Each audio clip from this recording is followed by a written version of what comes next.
But you can create these wonderful relationships just by being unapologetically you and letting that other person be the same. And I think that that's really what we're missing right now. We're missing the ability to create this human interaction. And I'm going to take us right back to where you started, talking to people. How in the world would I ever have met the Rainmaker in person? Well, over the internet, had we not reached out, and it's just always this honor for me to be able to have conversations and not just these little anecdotes and mean things that people say on the internet anymore, but be able to talk with people. So how do you take them then from you've got value on LinkedIn, you're helping them understand better how to market themselves, how to sell, even if they're just secretly watching you for those clues. And then you hit them with your fat dog story. I don't know if your moose dog story. I don't want to fat shame your dog, but you got your moose dog. Now, how do you get them on the phone with you? Well, I kinda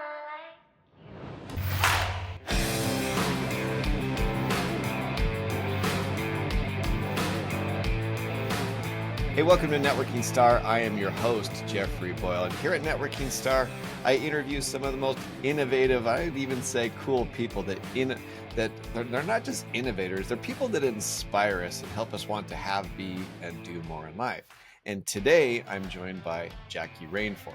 She is a global award-winning sales leadership and business growth consultant. That's a mouthful, but it's still super impressive. She's a trainer, she's an international speaker, and she's a LinkedIn top 500 expert and influencer, SSI top 1%. What does that mean? That means that she's done some great stuff on LinkedIn. And so, Jackie, thanks for being on Networking Star. Thanks for inviting me, Jeffrey. Thanks. Well, I appreciate it because you told me that you're in the middle of a big move and you'd moved to the lake house and all this kind of stuff. So I'm honored that you would join me here. Oh, well, thanks for having me. I'm truly honored. Truly honored.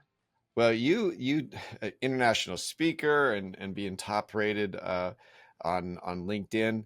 So tell me, what does it take to be a top rated LinkedIn SSI? Let me see if I got them all right. What does it take to be all of those glorious things on Thanks. LinkedIn? I started off in sales, right? And that's where it started. Eh, that's where it started with sales. But what happened was I wanted to give back. And Hmm. giving back meant posting on LinkedIn. And I started this years ago.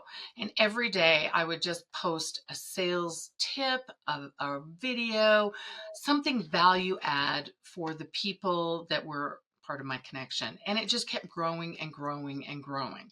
And eventually it led into social selling, as technology became bigger and more explosive in our selling world, and that's what it was.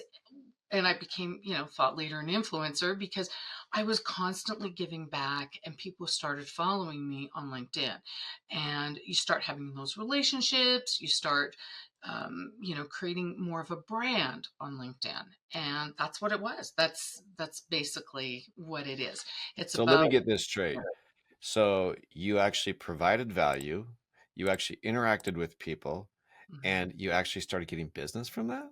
Yes. This is me being sarcastic, but that is phenomenal because you look at it on LinkedIn right now, and one of the biggest arguments that for a period it seems like there's been this seesaw battle of the people out there just spamming the heck out of people, and so people were pushing away from LinkedIn. You've got tens of thousands of followers on your LinkedIn, and that's where we met. Yeah. And so you've just gone back to good old fashioned value building, and as a result, hey, it's providing you business. That's Yes. really cool. Well, and AI has taken over. Let's Uh-huh. let's get realistic. I mean, AI has exploded in the last 12 months, the last year and a half. You've seen a 300% increase in AI. So those are software programs that, I mean, a couple of years ago, I used to hire companies and spend thousands and thousands of dollars to get them to generate leads for me. And now you can do it yourself for a fraction of the cost, a couple $100 a month, and you can create these email campaigns. And that's why you're seeing your email box and your LinkedIn exploding with all of these people reaching out, kind of pitching all the time. And, I believe when people are zigging, you zag, move Mm. away from it, stay away from it. And people are doing all these email campaigns, and email campaigns work. Let's face it, they do. But you really need to do what the opposite of what everybody else is doing. Pick up the phone. Pick up the phone. And while everybody else is doing these canned email campaigns, you need to really personalize them. And, Yeah. I don't know about you, I'm getting tired of all these email, and it's just going delete, delete, delete, delete, delete. It really Yeah, is. and that's the thing, that the biggest argument against it. I'm a huge advocate of AI, and Mhm. we sell courses for AI. But the number one thing that we talk to people is, all AI is anymore is a force multiplier. It can force multiply you to be more productive, so you have the time to reach out to people. And I Mhm. love that concept of what you're saying. And to me, I think AI really has enabled small business people to be able to do things better, faster, and more efficiently. Yeah. But I think the people use it improperly. As you said, they put out these canned things that obviously look like they're written by a machine, rather than understanding how to use AI creatively and turn it into something productive. And maybe that's old school. What you're talking about is actually talking to people.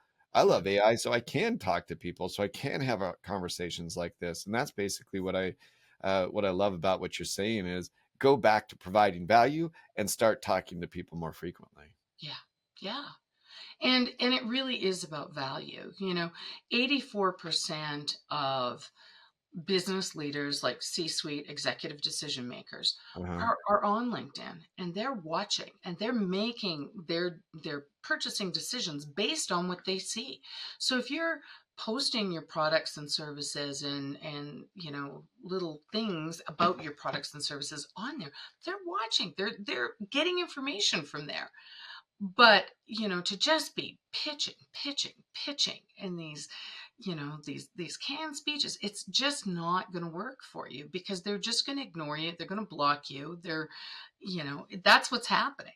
And so you've got to be very, very careful when you're using this stuff. Absolutely, you've got to be very, very careful. I mean, they're great for creating lists, getting contact information, but pick up the phone, call them, Yeah. or do something unique and different. And again, I always believe, I constantly, maybe even harp on, do something that's unique and different. Zig instead of zag. Always. There's there's a speech that I heard. It was actually, I think, in 1970. It was, I wasn't old You're enough not to. even that old. What do you I mean Look, I was 1970? born in the 70s. I'm a child of the 80s. But the thing is that I watched it on YouTube. It was really cool, and it was this insurance agent owner, so a big broker in New York City, and he was just talking about how cool his front lobby was, and there in New York, and it had TVs, and it had all these technological breakthroughs. And what he said is, he said people are criticizing us because we're going too much on the technology.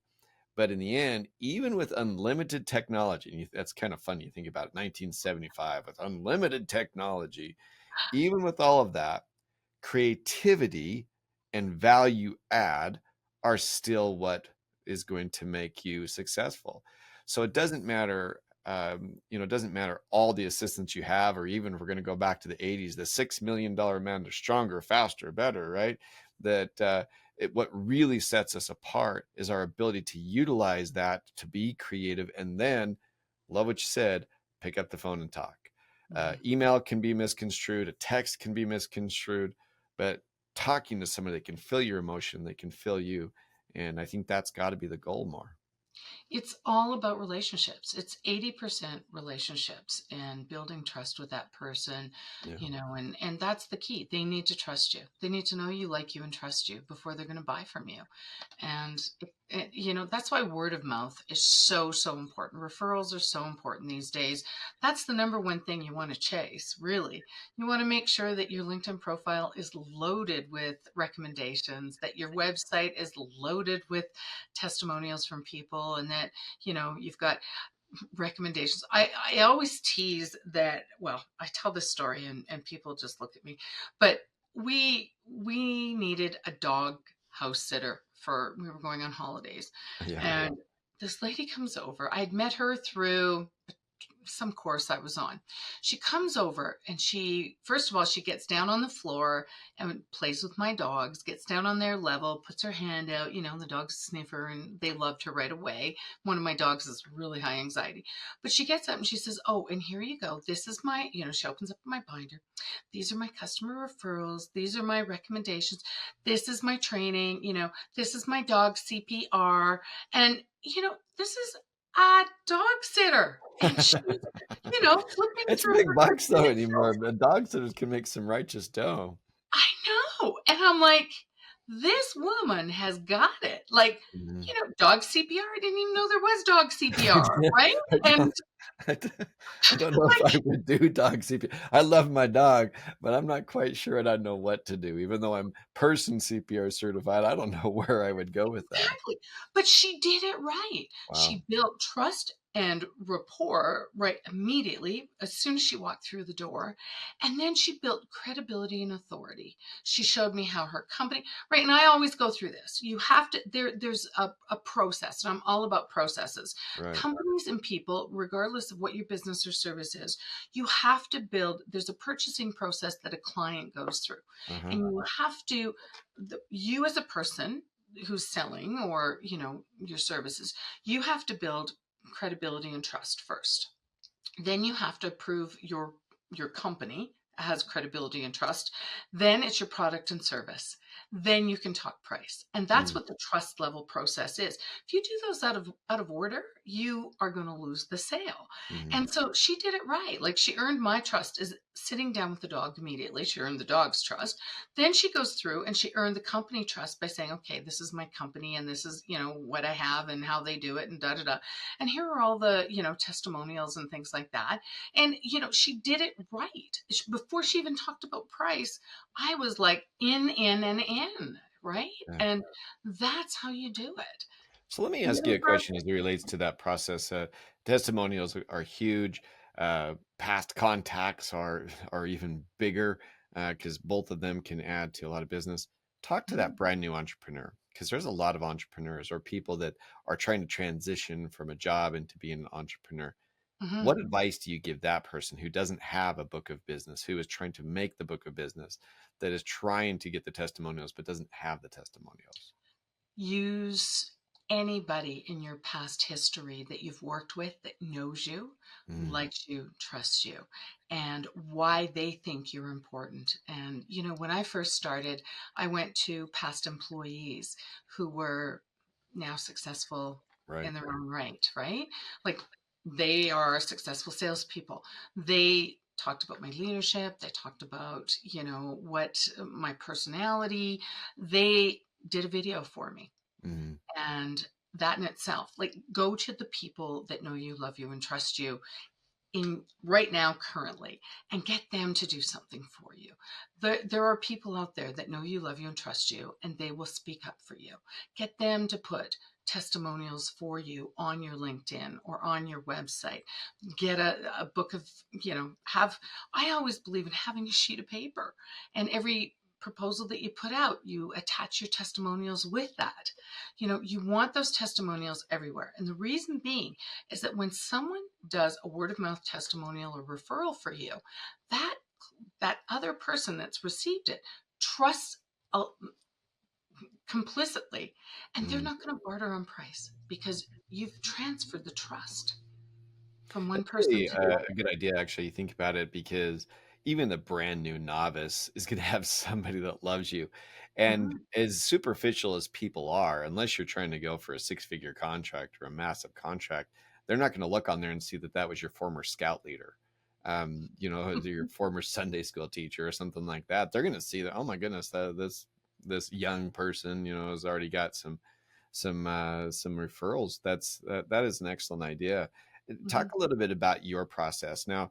The early adopters of some of these different platforms were able to build up an audience faster. For example, one of my business YouTube or business Facebook pages got built up to above 70,000 followers very quickly because of content we posted in the past. But nowadays, you got to work a little bit harder because of all the noise that's out there. Explain a little bit of the process that you think a brand new person or even established person, that what they can do to start getting some of the attention that you've gotten on LinkedIn. Well, again, I think it's quality versus Mm-hmm. quantity, and don't get caught up in the numbers, right? Mm-hmm. The people that follow you, you're better off to have one person that loves and adores you and is going to refer you to others Hopefully it's than not just just your mom, right? So your mom's always going to love you and adore you. Maybe you can get someone in addition to your mom. right, right. So don't get, like, you know, someone on YouTube might have 10 billion followers, but they might not be checking in every day. Like, you want Mm-hmm. to be the go-to industry expert Okay. in your industry, and that's what you're looking for. And maybe you make widgets. You want to be that person in the widget industry. And let me tell you a story. So my brother, and this isn't about entrepreneurship, but it's still a story about how he got started online. Mm-hmm. He works for a big company, and he, like many people, did not want to go online because a lot of people are terrified of going online. They don't want to Yeah. put themselves out there, and I get it. It's scary, right? And I at first did not want to do it either. But all you have to do is start liking, sharing, commenting. If there's a certain business or certain category of people that you want, start liking, sharing their comment and commenting on their content. Mm. Just get noticed by them. They will notice you. They will notice you. There's certain clients that you're looking for. And and then start posting consistently. Yeah. That is the key. If you're going to pick Monday mornings or, you know, Thursday mornings, just do it consistently. You cannot be sporadic. You have to be consistent. And that is the key. So if you're going to do it, commit to it. And, no So with, missing. with that consistency, so I follow Alex Hermosi, and his meteoric rise has been impressive. So he looks like a lumberjack, but he's got the brain of a Greek philosopher, and sometimes the mouth of a sailor. But the thing is he's a very interesting study with what he's done, and he talks about the consistency and how you go through stages of being able to do it. When do you really start to see a difference, and how long does it take for that difference on LinkedIn? I've seen it on Instagram, for example. Instagram, it took me doing it for more than 12 months of doing it every single day. And then I knocked it up to twice per day. And then all of a sudden, boom, I started getting it. You can say, oh, that happened overnight. No, that took 12, 13 months of doing it. On LinkedIn, what is the process and what does that consistency mean? Well, see, I'm unique because salespeople are not going to say, "Oh, I'm watching Jackie for sales Mm, tips," yeah. because they don't want anyone to know Well, they're the most that they're watching we are Jackie. the most egotistical people on the planet, right? So I can't take Right, advice from anybody. right. They're not going to say, "Oh, gee, I'm not doing so great at sales. I'm watching Jackie." Right. Right. Although I do have a very large business base, they don't engage a lot Right. because no one wants to kind of confess that they're watching. Right. They're very secretive in what they do. But I would think for anybody, as long as you're providing value and you're mixing it up and you're having fun, you're authentic, you're genuine, and you're real. And you talk about your failures. You're not just your successes. No one wants to hear all about the successes. People want to hear about your failures. I mean, I didn't get where I was today just by being successful all the time. I mean, I've had a ton of failures along the way. People want to talk. They want to hear about real people. They want to hear stories. People remember the stories long after they've heard. I use personal anecdotes. I talk about the failures. I tell stories. I use other people's stories. I use, hey, I was at the store today, and oh, that reminded me of something. Or you wouldn't believe what happened. I talked about the dog story today, right? Mhm. The dog babysitter. I mean, you use interesting things and education and vision and storytelling and best practices. Mix it up, have something different every day, and just and make it fun. And one day I picked up, I don't know why I use dogs, but I bought a dog and they told me he was going to be 10 pounds. Well, I pick him up, he's like a little a little tub. He's like 30 pounds. I got ripped off. Don't rip off your customers, right? Like he's like this little moose dog. And, Uh, so I use things like that. I talk about that. Some days it's a post, some days it's a statistic, some day it's a video, other days it's, a survey. Mix things up, make things fun and interesting for people, and don't always make it the same. And I think that's the other thing too. My business is a little different than yours. You have different people, you have fun, cool people on, and you do fun things, and like you say, you have heated conversations, and I don't think I would say, maybe only had heated conversations when I was law school and when I'm a baseball coach. Other than that, my wife puts me in my place pretty quickly if it happens at home. So, but I love to have really great conversations like this, and I think it's with people like you that have this background that you do create just this cool feeling by talking to somebody who's producing value. And I think that's what you're doing. The idea of talking about your fat dog in a business conversation actually makes complete sense. One of my really dear friends that passed away a while ago, he was a mentor. His name was Doug Weed, and he is a presidential historian. He was in Ronald Reagan's cabinet, so he was older and he passed away. He was the most brilliant business guy ever to have on stage, because he would talk just story after story, and I just thought, man, I hope these are real because these are fantastic. And he would just take these wonderful stories, and everybody would be on the edge of their seat, and then boom, he'd hit him with a business principle. I thought, wow, I've got to get stories like that. But everybody's got stories. It's just a matter of learning how to do that. How do you teach people how to weave in their fat dog into a business story? well, I don't know. And I think, but even talking about your background, people want to know the person behind the business. Mm, That's huge. And I think a lot of entrepreneurs miss that fact. They think that yeah. they need to be business and professional all the time. And I mean, I get criticized because, I don't know, because they think maybe I'm too whatever, but I'm me. And that's who I am. And this is, I'm not corporate all the time, but you know they call me the rainmaker. So some of the photos that I post, sometimes I've got an umbrella with money falling down, and I've had people say, oh, Jackie, the C-suite don't want that. They want someone Yes, they who's do. Yes, more they do. professional, and and business owners don't want that. They want to talk to someone who's, and I'm like, this is who I am. Like, But take I it. think that you're going to attract, by that personality you have, you're going to attract the type of people that will enjoy that. And I think that that's where just being unapologetically you, I think that that's the difference with it. And my politics are completely different than a lot of the different people that I talk to. But you can create these wonderful relationships just by being unapologetically you and letting that other person be the same. And I think that that's really what we're missing right now. We're missing the ability to create this human interaction. And I'm going to take us right back to where you started, talking to people. How in the world would I ever have met the Rainmaker in person? Well, over the internet, had we not reached out, and it's just always this honor for me to be able to have conversations and not just these little anecdotes and mean things that people say on the internet anymore, but be able to talk with people.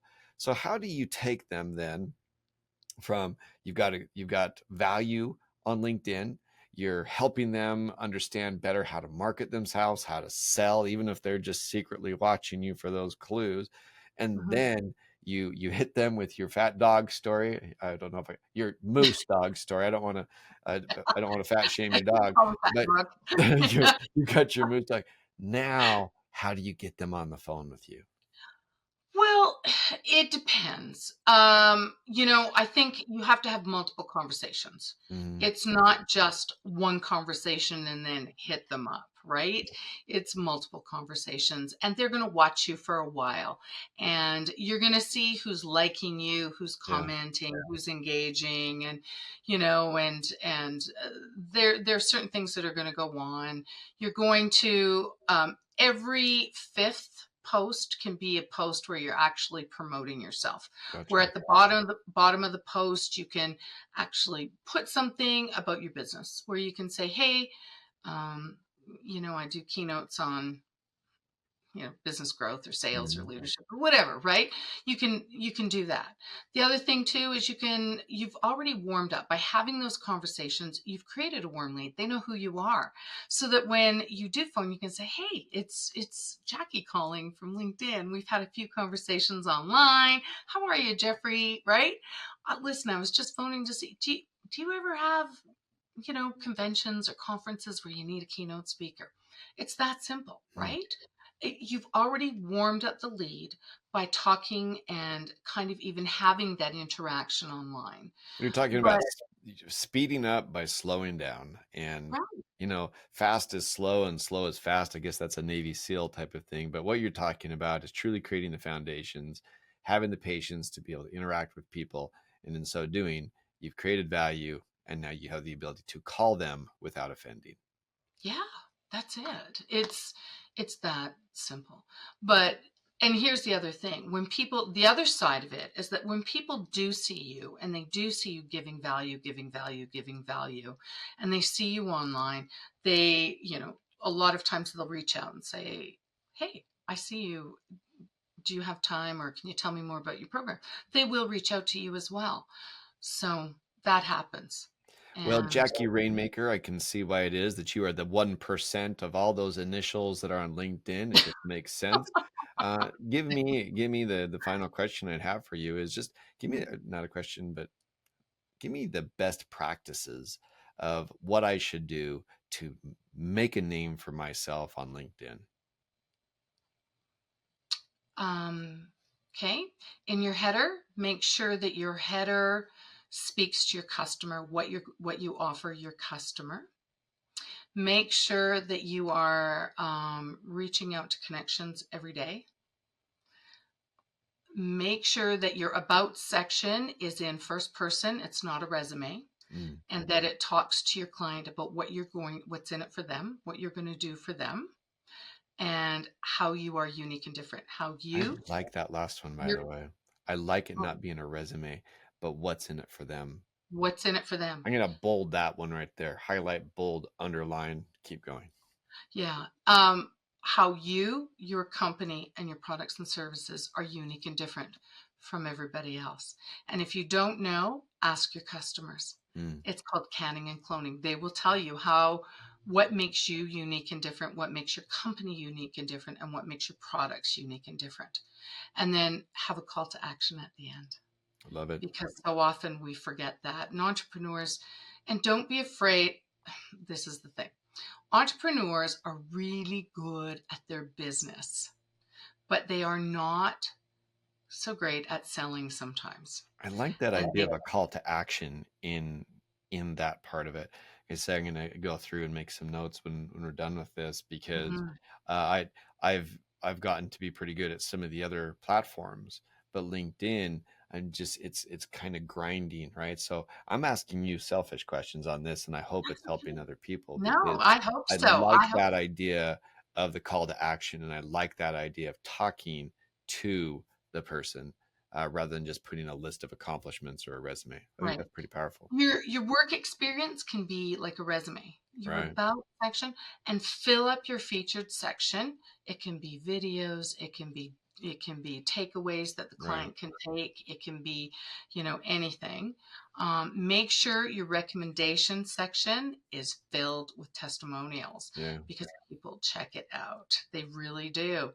And you can actually go in there and request that people, you can go, "Hey Tom, can you give me a Mm. recommendation? And if you do that for me, I'll do one for you." Yeah, that's a great idea. Right? um what else can I recommend? Well, And I think even both, like both, that, I both. think that just by doing what you suggested, people would Hmm. dramatically improve their online presence with LinkedIn. Just that alone. I mean, it's the kind of thing that I think if people were to do a real examination of what they have on there, a lot of those fail based on those recommendations. Jackie, Yeah. I'm super grateful to have you on here. Please tell people how to find you, the rainmaker, the coach of coaches, the salesperson extraordinaire. How do they find you, Jack? Well, I'm on LinkedIn What? under Jackie Rainforth, and I'm on rainmakersgroup.ca.